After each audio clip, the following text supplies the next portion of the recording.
رسول اللہ صلی اللہ علیہ وآلہ وسلم نے ایک دن حضرت اماں عائشہ الصدیقہ رضی اللہ تعالی عنہا سے فرمایا کہ اے عائشہ، سونے سے پہلے یہ 4 کام کر لیا کرو۔ عرض کی یا رسول اللہ کون سے؟ فرمایا کہ 1 مرتبہ قرآن کریم کو مکمل کرنا، دوسرا انبیاء علیہ السلام کا تیرے لیے شفاعت کرنا، تیسرا تمام مسلمانوں کو راضی کرنا، چوتھا فرمایا کہ حج اور عمرہ کرنا۔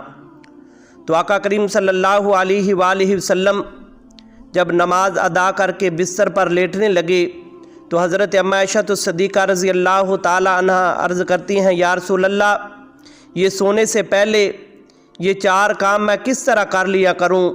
یہ تو بہت زیادہ وقت لگتا ہے اس میں۔ تو آقا کریم صلی اللہ علیہ وآلہ وسلم مسکرائے اور فرمایا کہ اے عائشہ، یہ 4 کام کرنے میں صرف 1 گھڑی لگتی